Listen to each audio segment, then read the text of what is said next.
So.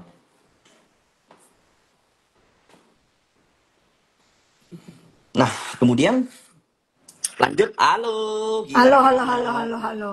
Kemarin mau main Udah PDKT berduka cita pagi. belum hari ini? Apa? Udah berduka cita belum? Udah. Oh, kita sebenarnya nggak berduka banget sih kalau kami ya. Cuman Kita enggak gini sih, nih, kita 60%, 70%. fun ya. 70. Fun, fun. Oh, Fun itu udah. gua between 63 sampai 70. Dan itu udah gede banget kan kalau ukuran fun kan. Cash segitu. Gede. I think we are the biggest case ya. Nah, jadi teman-teman mesti perhatiin ya, karena fund itu kan gede, jadi mereka nggak bisa gesit kayak kita beli jual haki satu lot. Nah, kita tuh punya privilege tuh kalau udah ngelihat market jelek, nah harusnya kita tahu harus ngapain. Nah, ini dari seorang fund, dari kacamata seorang fund, kalau cash lu tuh udah di atas, sebenarnya bukan 60 sih, di atas 20-30% aja itu already big gitu Tapi loh. gua udah tingginya udah dari kayak 2 minggu, 3 minggu lalu kan gua gak punya bank. Iya, iya. Jadi gua udah kayak dari akhir tahun lalu malah udah tinggi cash. Gua tahu tuh biasa Jarvis favoritnya apa kalau market bearish tuh. Pasti term deposit kan. Money market. Kayak money market pasti TD Boleh semua tuh. dong, kita kan balance Boleh, kok. boleh bener. Jadi kayak fund yang bener kan harusnya kayak kalau harus harus ngakuin kalau market jelek ya udah avoid dulu, pindahin ke instrumen lain. Kita Nah, kan cuma balance fund boleh sampai 80%. nah, cuman yang aku mau warning ke teman-teman tuh begini. First of all, kita tuh koreksi sebenarnya nggak sendirian hari ini. Kebanyakan stocks market di Asian. Nah, Cuma kita kan udah berhari-hari, iya kan? Suara lu hilang loh, Mike. Suara lu hilang, Mike. Mike, yuhu.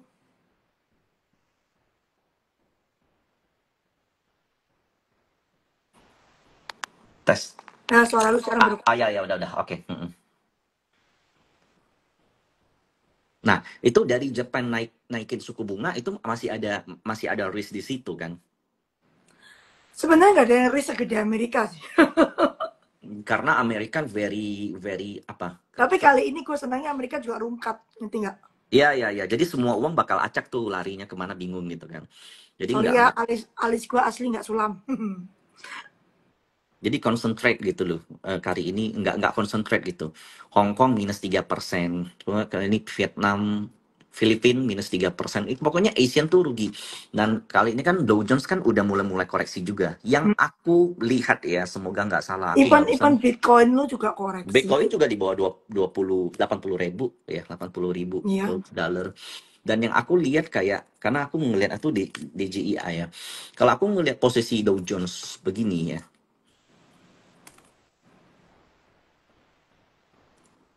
Nah, ini posisinya sama dengan IHSG. Ada potensi Dow Jones itu juga crash. Kan sebentar lagi laporan keuangan Nvidia bakal keluar ya. Nah, kita Bit nggak. udah keluar, udah keluar, udah keluar. Oh, udah keluar ya? Bagus ya? Atau Bagus, bagus. Tapi nggak ngefek, justru itu. responnya udah lemah. Ini that Iya. means likuiditasnya tuh apa, new money itu udah mulai hilang gitu. Kalau aku lihat DJIA itu ada potensi ke 39.000 atau 40.000. Kalau ini terjadi, maka crash di Asian ini akan menyebar ke global. Jadi kan live kita 2 minggu lalu tuh kita sempat bilang IHSG ke 6.200 tuh, Ci. Itu Hmm. pada Gua kan udah ngomel-ngomel bilang tuh, 2 minggu lalu, gue ngomel. udah bilang suram gitu kan.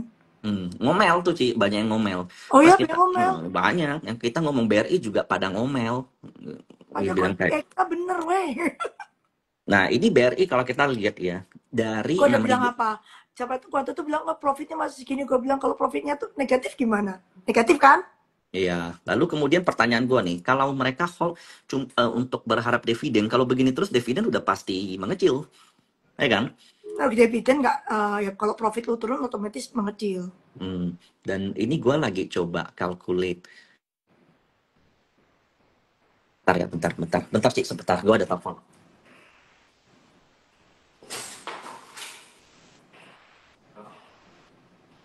Sabar. Kalian nggak usah panik. Yang penting punya cash.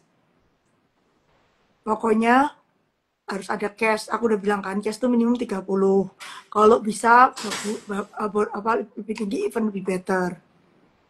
Nah, kemudian ini koreksi BRI, mari kita lihat fakta. itu sudah 50% dari peak. Dan 50% koreksi ini is worse than COVID. Karena COVID itu kejadiannya nunjem dalam waktu singkat, nunjemnya gila-gilaan, sempat ARB. Nah, this time, this crash is more worse menurutku. Kenapa? Karena koreksi yang diiris tipis-tipis gini, itu kan ngasih kalian hope. Masih boleh hope nggak ya? Boleh nggak ya gue nambah? Nanti kalau gue jual nanti naik gimana ya? Kalau seandainya COVID plop, udah buang selesai beres kan gitu. Nah ini kebanyakan retail tuh kayak masih punya hope nanti bakal naik, nanti bakal naik. Ini support bakal ketahan, ini support bakal ketahan. Aku juga sempat tuh, ini support bakal ketahan, hancur juga. Gue nggak bisa bayangin kalau gue nggak stop loss kemarin, mungkin gue udah loss satu rumah di Alam Sutra kali mungkin ya kalau saatnya gua nggak buang.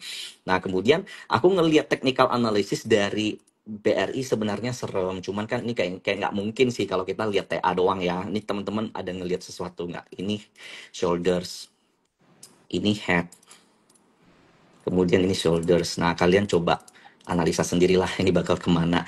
I think waktu aku seminar dengan Sukor 2021 bottom itu bakal kesentuh, ini udah lewat. Nah next next adalah bottom daripada 2020 tuh di 2100 loh. Nah tapi support next bear itu bakal di 3200 sampai 3000 lah.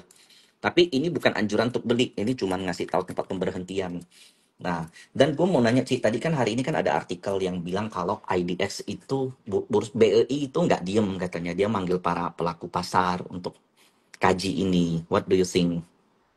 Pokoknya yang penting cuma satu, jam Like, sore taspen harus masuk ke market. Oke, dan itu AUM mereka tuh bisa kan nolong IHSG Bisa. kan? Mereka 300 triliun lebih. 20%, 20%-an aja udah bantu banget Gak sebenarnya usah 10%. 2%, lalu masukin ekstra 10% gitu kan. Ya, ya, ya. Dan aku ini Broksum BRI kayaknya masih belum keluar. Jam 5 kan harus sudah. Oh udah nih, AK, Masih yuk. asing. Asing Good, semua yang buang, the yang good nangkep. news, asingnya udah semakin menipis. Jadi harusnya sebentar lagi habislah. Ya, habis bener sih nggak mungkin lah ya. Tapi menipis lah seller-seller aktifnya. Dan yang jelek tuh begini sih, Ci. Kalau seandainya level ini nggak bisa dijaga, turun, next month itu downgrade lagi tuh, mau nggak mau tuh, ya kan? Automatically. Nah, kemudian kita coba lihat Unilever. Udah, lo Hmm. nggak usah beli dulu sampai April. Nah, gua ngomong kayak gitu, Ci, di grup gua. Sampai semua yang nanya ini support berapa, ini masih boleh nggak? Gua bilang, lu nggak bisa diem memangnya gitu loh. Lu nggak bisa simpan cash lu gitu. Lu punya cash, harga saham turun tuh berkah banget. Kalau seandainya kayak Cicu Ai deh, Cicu Ai dikasih boleh kalian boleh cash deh. Wah itu senang banget pasti. Pam ya udah cash aja semua. Karena ada saatnya kayak kita anggap tuh kita lagi berenang, selama ini lagi berenang. Ada saatnya tuh kalau berenangnya tuh lagi beracun, kabur aja udah, jangan maksa mau berenang lagi. Nggak bisa kayak ini Pokoknya Unilever. tunggu sebulan lagi. Kira-kira ya kalau plus minus lah ya. Kalau gue salah jangan dihujat. Indonesia kan semuanya tidak pernah tepat. Hmm. Kok lu punya time frame dengan gua sama Cici? Gua kasih lihat ya. Ini kita nggak janjian loh ngomongnya. Ada yang nanya. MSCI-nya masih keluar nggak? 1 bulan. Nggak usah masuk gede di market. Cukup itu. Percaya aja sama saya. 1 bulan. Nggak usah ngapa-ngapain di market. Jadi gua do agree sebenarnya dari 2 sebulanan. Nggak usah ngapa-ngapain dulu di market. Kita coba lihat INKP. Nah, buangan hari ini semua asing dan menurutku ya, kalau dari downgrade asing ini sebenarnya sellernya nggak nyerap sih, gitu loh.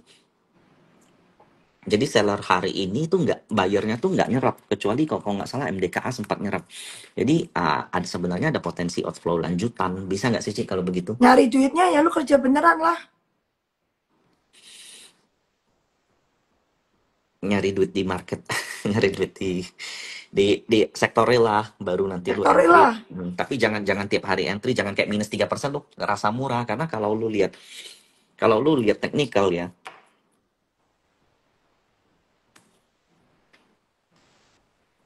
ini bagi gua just start ini Kalian korek. jangan maksa beli. Kadang tuh harus know when to stop. Tunggu, sabar. Baru nanti kalau bilang, ya beli lu semua all in. Nah, ini koreksi market 6.000 sampai 5.800. Ini baru mulai. Kalau besok Senin tiba-tiba hijau, itu biasanya tuh dead cat bounce alias kayak ya sekedar ada yang fun-fun yang berani inilah, yang berani counter. Dan ini kita kita hampir setiap live selalu warn ini loh. Dan kalian masih nanya Bumi gimana, Dewa gimana, BBRI gimana, Unilever gimana gitu. Gimana kayak lu otak lu kemana gitu. IPO juga nggak ada IPO kok, tenang aja. Siapa yang mau IPO kayak gini? Kecuali technical listing ya, itu beda lah. Tenang, kalian gak usah panik. Tapi gak usah cicok-cicok kayak mau beli kok, beli panik-panik gitu loh. Iya, cash aja cukup. Pokoknya dari semua lesson, dari semua training, dari semua skill yang perlu lu lakuin sekarang itu adalah cash. Lu harus rela. Ini ya hari Nih ini ya, kan DM ada yang dua, mas. dua hal nih. Kalau kalian punya gaji, setiap bulan yang something yang konstan, lu masukin ke RDN. Nggak Ya usah kan? diapa-apain tapi. Tapi jangan diapa-apain dulu. Tapi Hmm. siap-siap. The moment bilang, ya, lu pecet tuh, HK semua. Tapi lu setuju gak, Cik? Nggak, Cik. Kalau kayak every crisis, there is a big opportunity. All my money is made during the crisis, most of them. Yeah. So, you think this is crisis? Almost? Sebenarnya nggak ada krisis, tapi they keep acting as if crisis.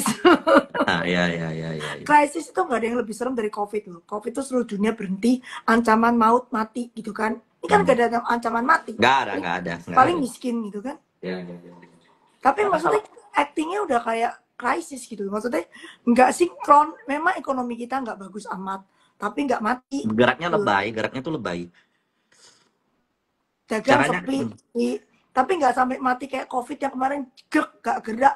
Revenue nol, nggak ada orang bisa makan gitu kan. caranya gimana buat tahu nanti udah oke. Kita pasti tahu lah, kita pasti kabarin lah. Wong kita hampir tiap minggu minimal sekali ada live kok. Ya kan? Jadi ya sabar. Terus gunain kasih sini untuk apa life changing moment. Kalau sabar nanti timingnya tepat. Yang apa profit baker tuh cuman just just cuman timing doang.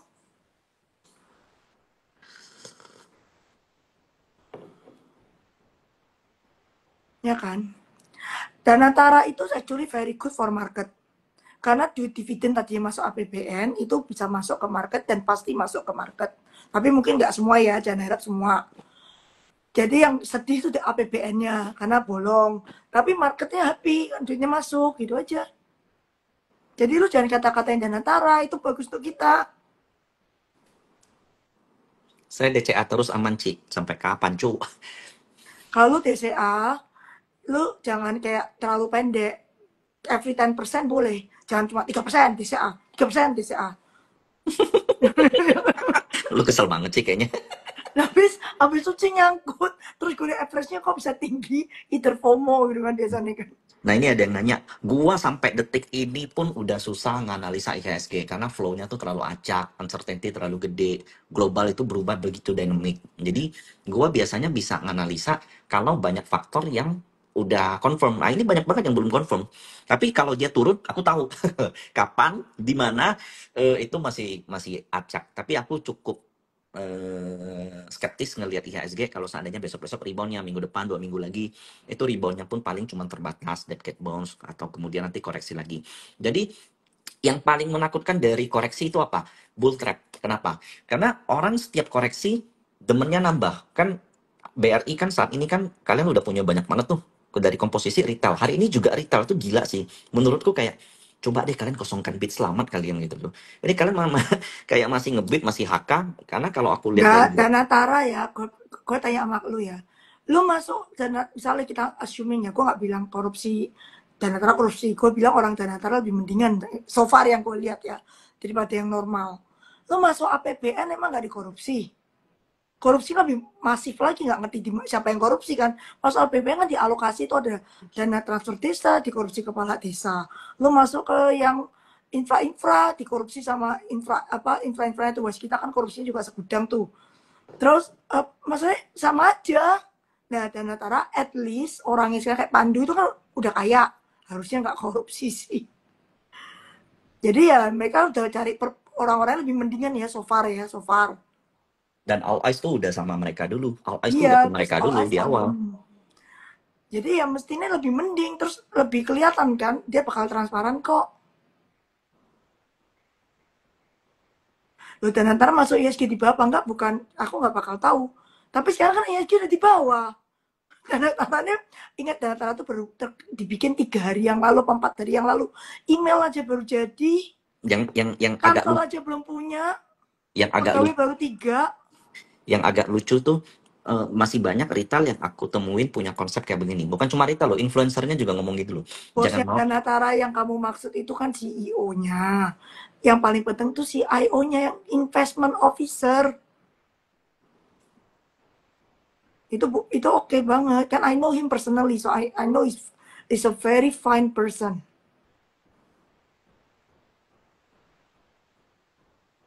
Ya kan? Semua bakal masuk Danatara. It's only a matter of time. By April semua BUMN masuk sana. Yang masuk dividennya ya, halo, bukan shareholdernya ya. Dividennya ke sana. Operationnya Danatara nggak ikutan. Operation tetap sama BUMN, Menteri BUMN. Yang milik komisaris sama direksi itu tetap Menteri BUMN, persetujuan Presiden. Danatara tuh cuma manage dividennya. Jadi jangan panik-panik.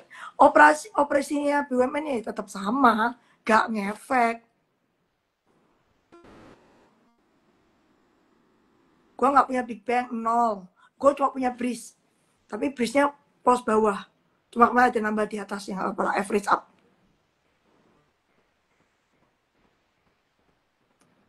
Gak ada dividen hunter. Lo kalau nggak ada dividen hunter, yang masuk ke dana kan dividen yang porsi pemerintah. Aku Dividen aku kalian ya tetap dividen kalian. aku jelasin sih. Mereka banyak yang nggak paham. Jadi gini, Danantara itu enggak, sorry, BUMN itu enggak pangkas dividen untuk dibagi ke Danantara. Justru BUMN tetap bakal bagi dividen.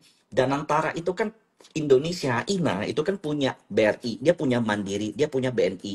Dividen yang dibagi selama ini kan taruhnya di BI, lalu dipakai tuh untuk ekonomi negara, untuk infrastruktur atau whatever is it program. Kali ini tuh nggak ke BI.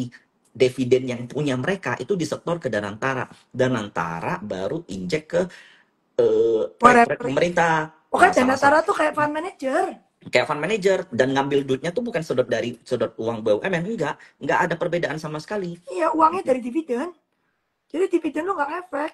Jadi Nah, banyak orang yang bilang kayak Danantara buat crash, Danantara buat crash. I don't think so. Karena justru menurutku malahan bisa jadi dividen makin gede. Karena kalau Danantara perlu duit, dividen mesti naik tuh BUMN itu menurutku. tapi yang masalah APBN-nya bolong, iya. Masuk kan tadinya dividen tuh masuk ke APBN. Sekarang belok ke Danatara, APBN-nya ada lubang, iya. Ya itu APBN pasti penghematan. Kalau tanya gue, ekonomi bakal slow. Karena waktu kan Danatara investasi nggak besok pagi langsung cuan. Sementara APBN itu kan kalau ada yang bolong berarti penghematan, itu ekonomi pasti ada slow-nya duluan gitu loh sebelum Danatara cuan. Tapi buat kita yang main di saham, karena Danatara boleh beli saham, itu lebih bagus inflow. Gimana sih?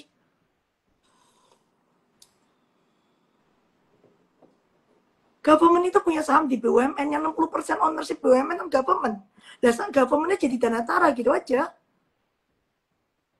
APBN bolong ya tinggal penghematan. Makanya kan Pak Prabowo suruh penghematan. Pajak enggak lah, pajak tuh naik sih enggak, dikejar mungkin. Paling jumlah jumlah pelaku NPWP-nya yang Kemarin dikejar. Pandu bilang sama aku, Danatara masuk ke stock market dulu. Nomor 1. Oh, nomor satu poin ininya, Heeh, targetnya. heeh. Oke. Proyek pemerintah kan lama, stock market depan mata. Hmm. Ya itu paling gampang injek market sih. Hmm.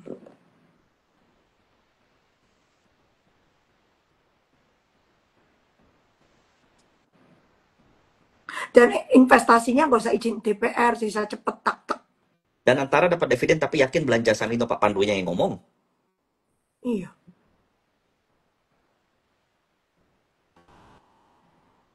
Itu tuh kayak maaf nih ya, bahas sampek gitu kita udah nggak kita ini not about saham lagi loh, kita lagi ngebaca ngomongin makro sama mikro mikro kita. Jadi kayak Harus belajar saham-saham Indo. Itu gue udah tanya Pandu itu invest dalam atau luar? Dalam. Nah, pokoknya majority harus dalam dulu. Pasti saham-saham Indo.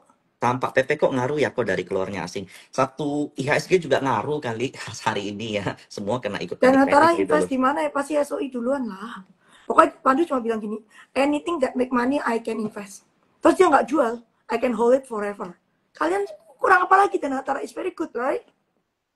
Ada satu orang bisa invest tanpa jual itu kan bahagia. Padahal padahal padahal dari aturan mereka kalau cut loss boleh aja. Iya, tapi dia enggak. Dia bilang pokoknya if pokoknya selama returnnya bagus, you can hold it forever. Nah, gue mau nanya lu, Cik. Ini pertanyaan pribadi gue nih. Kan Telkom kan masuk dan Antara. Semua bakal masuk, it's matter of time. Dan, Saya oke. setuju dulu. Dan, Karena ini dividennya mau dibagi soon kan. hmm, Habis itu pelan-pelan baru masuk. Terus kan itu gini loh, yang ngatur CEO-nya setiap harinya BUMN tetap direkturnya masing-masing BUMN. Itu tetap pengawasannya ada Menteri BUMN, ngerti nggak? Itu yang operationnya masing-masing perusahaan. Dan antara cuma megang dividennya. Duit dividennya tok di manage, di invest. yang gue mau nanya tuh gini, Cik. Jadi kan Telkom can cut loss goto dong. Kalau dia masuk. By Bisa. structure. Bisa. Bisa. Semua BUMN sekarang bisa cut loss. Tanpa Ada orang risk juga dong di situ. risiko siapa ya ke Goto. Goto mah sudah saham yang udah basically majority-nya kan nggak ada kan. Jadi ya yang whatever you see bener market force. Iya kan. Jadi dan antara tuh bukan sesuatu yang menakutkan. Actually is bagus buat kita karena uangnya bisa masuk ke market. Kalau nah jam sostek itu bukan BUMN, BPJS itu bukan BUMN. Beda. Beda. Dia tidak punya pelindungan hukumnya kalau cut loss nggak Nggak boleh. melanggar. Jadi pokoknya kita bisa fixkan kalau portofolio BPJS Dapen itu tetap tidak boleh cut loss lah ya, karena dia nggak di not part of Nggak, Danantara. Taspen tuh BUMN, Persero. Oh, Taspen bisa berarti. Bisa. Hmm. BPJS nggak bisa. Karena ya pokoknya belum BUMN ya. Nggak tahu nanti eventually kalau dia dapat perlindungan yang sama ya beda lagi ya. Tapi kan sekarang baru yang keluar kan undang-undang BUMN. Jadi itu cuma cover BUMN. Bana itu BUMN. Taspen BUMN. Dana pensiun kalau under BUMN ya BUMN. Apakah market merah biar Danantara bisa masuk? Nggak gitu Gak ada juga. nih yang keluar asing, halo. Kalau asing we cannot control, oke? Okay? Karena waitingnya kita kan so little. Itu salah siapa waitingnya little ya? Salah kenapa PP semua nggak masuk? Kenapa PP semua nggak masuk? Karena ya di UMA, di FCA sama ada yang lapor gitu kan? Itu salah siapa? UMA, FCA ya apa regulator. Yang lapor ya orang iri. Itu Nah, makanya gue bilang orang Indonesia tuh suka menyabotas diri sendiri. nah itu ada ini bagus tuh, Cik. Komen bagus tuh. Berarti kemungkinan duit Danantara masuk Mei Juni karena dividen baru Maret April. Masuk akal. Ya memang. Masuk akal. Hari tanggal 3 udah rebalancing hari ini. Udah selesai. Udah nggak ada lagi. Kalau pasif iya, tapi kalau seandainya masih ada aktif yang jualan masih bisa turun lagi. Iya, pasifnya udah nggak ada. Loh, dan antara nyungsep apa enggak kayak fund manager nyungsep apa enggak kan? Sama aja. Emang kalau masuk APBN nggak nyungsep uangnya? Nyungsep juga dikorupsi, ya kan? Ini alasan Sama ini. aja. Tapi kalau masuk Danatara tuh lebih transparan, masuk ke saham kelihatan. Lu beli apa? Portonya kelihatan. Ini alasan gue pengen buat grup sama lu nih, Ci. Karena banyak komen-komen umum di tempat umum tuh banyak yang nggak quality banget gitu loh. Kita nyari orang yang quality aja. Iya. Nah, kayak gini-gini nggak masuk akal mah ngomong-ngomongnya gini. Indonesia susah, ya. Ekonomi lagi nggak bagus, semua juga nggak bagus. Amerika sendiri sebenarnya nggak bagus. Itu aku ada presentasi sebenarnya ekonomi yang normal nggak bagus, tapi ekonomi yang kelihatan bagus itu cuma 7 saham itu Nvidia dan teman-temannya itu pun sudah nggak bagus sekarang karena result bagus tetap turun gitu, itu namanya nggak bagus. Buat kita Danatara bagus, kita itu siapa? Orang-orang market yang main saham. Buat APBN ya nggak bagus karena bolong gitu kan, tapi APBN kan urusan Bu Sri Mulyani, dia kan nanti pasti cari penghematan sana sini jadi nggak bolong. Bang, apakah Danantara akan lebih baik dari Ina? Wah, itu nggak bisa jawab. Beda. Gue jelasin dulu. INA itu private equity. Tugasnya INA tuh ada restricted loh. Lu kalau mau invest ya, gue kasih tahu INA tuh kasihan banget sebenarnya. Ya. Mau invest jalan tol, hitung, dia harus double digit return karena dia kan private equity ya kan. Hmm. Returnnya mesti tinggi. Dia 10 tahun mesti jual itu barang. Dia nggak bisa forever karena peraturan INA kalau dia invest 100, asing harus invest 300. Jadi asing harus 3 kali lipat dari Indonesia. Karena INA tuh tujuannya untuk menarik investasi asing di proyek-proyek Indo. Jadi proyeknya seret otomatis. Soalnya kalau lu kroso bagus, asing kroso nggak bagus, ya nggak invest, proyeknya nggak bisa diinvest. Ya kan berarti proyeknya tambah nggak banyak gitu yang bisa diinvest, ngerti nggak? Jadi duit INA kalau masuk 100, asing masuk 300. Itu INA. 10 tahun dari sekarang, INA masih jualan barang itu karena dia private equity. Fundnya masih di liquidate. Dan Danatara nggak usah jualan, itu holding forever. Buat saham, what we need itu somebody yang holding forever, oke? Okay? Dulu itu kerjaannya BPJS. Tapi sejak si Jiwasraya, BPJS takut pakai baju oranye. Kemarin gue baru ketemu nih bosnya BPJS, dia bilang equity-nya cuma 7%. Coba ya, pension fund mana equity cuma 7%? Kita kan tahu pension fund tuh long term horizon. Buku finance lu buka. Begitu long term horizon harus invest equity lebih gede dari bond. Ini equity 7%, jadi udah buku finance udah nggak masuk akal semua. Tapi nggak bisa karena dia takut pakai baju oranye. Jadi gimana? Danatara boleh masuk semua. Emang kalau masuk Pani Petro pasti nyungsep. Enggak loh. Kamu lihat BRPT. BRPT lu banding dengan BCA. BRPT beat BCA by the way. In the past 20 years. Gue jadi ngerti kenapa lu orang banyak yang nyangkut. Ya. Gue jadi paham dari baca-baca komen kalian. Honestly, Danatara itu tidak ada yang tahu, nggak ada yang bisa melarang Danatara invest apapun. Suka-suka dia. Tapi di stock market. Tapi AUM awalnya proyeksinya berapa sih setahun ada nggak proyeksi AUM? April sudah 100 triliun. Oh, which is good sebenarnya. Which is good. Gede loh itu. Ya, oke. APB, gini ya. Kita punya harga saham dan performa perusahaan tuh tolong jangan disamakan. Harga saham tuh semua tergantung flow. Performa bagus itu cuma salah satu katalis salah satu. Jadi kalau Danatara nih berpikir saham kita murah, lu mau kayak air pun dibeli juga naik gitu kan, itu namanya flow. Dan gue rasa ya tahun ini kalau memang Danantara benar-benar dapat case-nya oke, kemudian injek ke market, flow yang kita lihat nanti itu udah bukan asing lagi, tapi flow Danantara. Mungkin nanti ke depan ya, di akhir tahun atau setelah bulan 6, bulan 7, kita bakal bahas flow Danantara ke market ada atau enggak. Dan itu pasti ketangkep dari orang yang bisa menangkap flow, yang bisa lihat flow gitu loh. Danantara kenapa masuk ETF Bracco and Vanguard? Itu ETF di luar negeri, ngapain duitnya outflow gimana sih? Danantara kan wajib ke Indo. Ya. Ngapain selalu outflow-nya geblek nih? Enggak ada, karena dia tuh bilang Danantara tuh ke Indonesia inflow.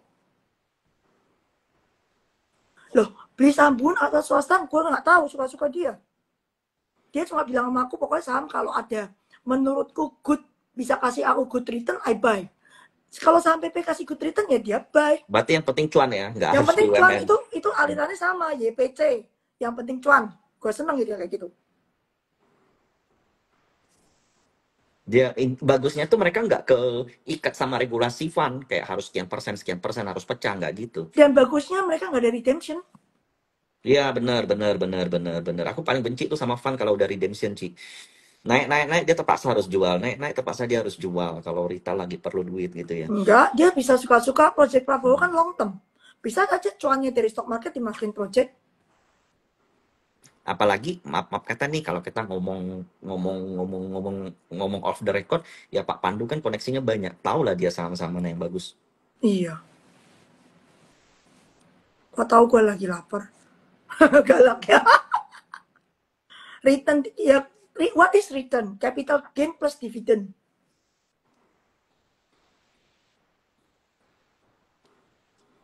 Danantara itu investment manager belong to government in a large scale.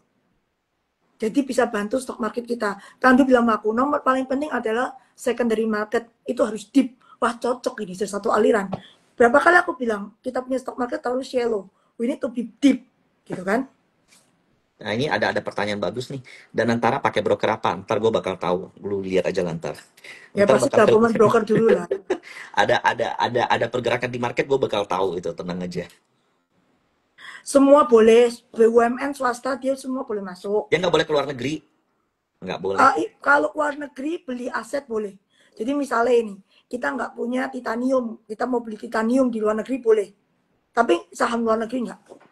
Ray Dalio jadi pengawas Danantara tuh hoax kayaknya. Itu benar, nggak itu confirm. Oh bener ya? Confirm Ray Dalio pengawas. Hmm. Confirm. Jadi Ray Dalio memang membantu pemerintah Indonesia soal Danantara ini. Itu Serem confirm. ya? Serem ya? Ya, lu bisa ngomong Danantara kayak bandar sahamnya government lah. Selalu lah. Kan Tapi bener, tapi selalu nggak lah. salah loh. Kan katanya Prabowo jangan lawan bandar. Jadi kan ngomong jadi bandar aja.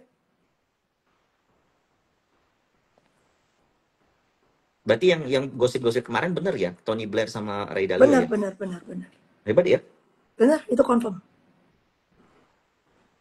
Kalau gue lihat ya, susunannya kayak Ray Dalio, Tony Blair, Ray Prabowo. Dalio tuh orang makro, jadi Itu dia orang kontrol makro. ya itu market banget tuh. Itu orang market banget tuh. Jadi Danantara is actually good for us, lu jangan maki-maki. Justru itu buat kita, tapi nggak bagus buat APBN ya, gue kasih tau dulu ya. Iya, iya, iya, ya, nggak bagus untuk moneter ekonomi kita. So, lucunya tuh Pandu banyak. bilang pertama kali ke market dulu, soalnya sektor yang lain belum siap sayang. Jadi ke stock market dulu, selamatin kita dulu. Kan aku udah jawab. Untung, tapi banyak tuh yang masih salah paham bilang Danantara tuh yang ngebuat market hancur. Salah. Ngawur. Dan dari dulu mah memang market udah hancur. Loh, Rupiah tuh ya. Prabowo kan kalau kan bilang jangan lawan bandar. Kan di sana dia jadi bandarnya sendiri. Kan jangan bandar kalau Danantara Dia jadi sendiri yang bandarnya. ngebuat bandar. Iya, betul, betul, betul. Dan kalian mesti lihat loh, rupiah tuh kalau nggak salah saat ini tuh di level 93 ya kalau nggak salah. Udah lebih parah dari level COVID. Gimana asing nggak keluar? Loh, kalian malah salahin Danantara. Itu kayak kebetulan. Kenapa nggak sekalian aja? Kalian salahin Cicu M mau makan di Singapura sekalian aja gitu loh. Di connect kan gitu loh. APBN bolongnya katanya dari penghematan. Bu Sri Nah Mulyani bakal menghemat itu di susah sana. ngomong tuh. Penghematan pajak dikejar ya itu ya. Ya itu pastilah pajak kejar penghematan. Tapi kan pajak kita kan kalau pegawai kan udah final, jadi pusing apa? DHE kok nggak bisa cegah rupiah turun ya belum. Nah, Danantara bisa membantu apa? Mengganggu ya tergantung apa yang diinvest. Kalau SOI kan nggak ada bandarnya. Justru sengaja turun supaya Danantara mau serok. Gimana Enggak turunnya yang lah. jual asing? Itu Yang jual kalian asing, aduh. weh, itu kalian itu bener-bener gak ada yang ngomongan, weh. Kadang gua kesel banget yang ngomong kayak begitu loh. Terlalu Danantara bandar-bandaran bisa gitu loh. laku saham, nggak bisa lah. Jadi orang tuh terlalu bandar-bandaran gitu loh. Terlalu banyak teori konspirasi gitu. Oh ini turun sengaja nih biar Danantara mau serok. Wah ini turun nih biar asing mau serok. Mereka kabur. Sekarang kayak Korupsi, Pertamina emang pertama kali korupsi. Halo. Lo Google aja korupsi Pertamina ada berapa banyak. Yang dulu ya, CEO Pertamina masuk penjara juga kan yang cewek itu. ada yang bilang gini juga, iya yang cewek cakep tuh. Ada yang bilang gini, sengaja diturunin Danantara biar Danantara serok. Wah Danantaranya aja nggak punya posisi saham, gimana cara dia jual? Short Iya. sell gitu, nggak masuk akal lu. Makanya udah kesel gitu kan. Iya kayak logikanya tuh nggak masuk Asing mereka tuh. keluar karena simply we have no growth. Gue udah ngomong, growth kita cuma 1%. EPS growth total market di aggregate in rupiah cuma 1%. Kalau in dolar, ya kalau rupiah geser ya minus. Siapa yang mau invest di company yang portofolionya satu market itu aggregate EPS-nya negatif? Kamu nggak percaya aku negatif, lalu harinya aja Mandiri minus 50%. Kok Mandiri, sorry. BRI. Maaf. Salah. BRI minus 50%. BRI kan lumayan gede ya, itu kan bisa mendorong satu portfolio IPS-nya bisa negatif. BRI minus 50%, rupiah turun, ya itu double tuh hitnya tuh. Iya, kan masa gini loh, BRI negatif aku sudah pernah ngomong kan. Kalian bilang, wah ada influencer yang bilang, kan dapat dividen, kan dividennya turun nih kalau profitnya turun. Bener nggak? Terus turunnya nggak tanggung-tanggung lagi, profit turun 50%. Ya toh, terus ada yang bilang kan barang bagus pegang terus naik, ya mungkin nanti ujungnya naik, tapi ngapain lo beli dari 5.000? Ya tunggu aja di bawah, uang lu sudah habis duluan, belum sempat average. Logikanya dividen bakal pangkas setengah nggak sih Cik kalau begini? Danatara tuh sekarang belum ada peraturan apa-apa. So far si Pandu cuma ngomong asal make money, I'm in. Udah. Halo company itu berumur 5 hari. Nah, itu pertanyaan bagus tuh, Cik. Rupiah biar naik gimana? Rupiah, biar Hmm, naik. Ya lu jangan main kripto, jangan main judi online lah. itu nomor satu. Bryce, bisa nggak lu nggak main kripto mau judi online?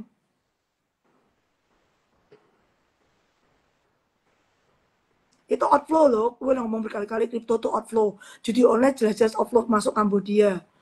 Tapi kan kalau gue ngomong nggak boleh main kripto, tadi omelin 1 juta umat. Mau cuan nggak boleh. Ya kan lu tanya gue gimana rupiah mau menguat. Ya kalau kalian semua outflow gimana rupiah menguat? Menguat bisa ada inflow. Makanya kalau Pak PP mau masuk MSCI jangan dijegal. Itu kan inflow. Ya banyakin TKI. Very good idea. Terus kalau bisa kirim-kirim suster ke luar negeri gitu kan. Nah, Satu lagi, Cik, lu jangan sering-sering keluar negeri. benar. Outflow tuh, Gue iya kan? juga outflow. Tapi outflow gue dibanding judi online gak ada apa-apanya. Tapi itu cuma orang-orang kaya kayak lu kan banyak. Ya benar. Gue juga ada Nah, nggak boleh ke luar negeri. Tapi piye? nah, gimana Dokter, tuh? dokter Indonesia nggak ada yang bagusnya ke dokter mata, weh. Ya gue omelin tuh, guys. Dia ngomong dia sendiri outflow. Ya gue outflow tapi dokter mata Indo gimana dong?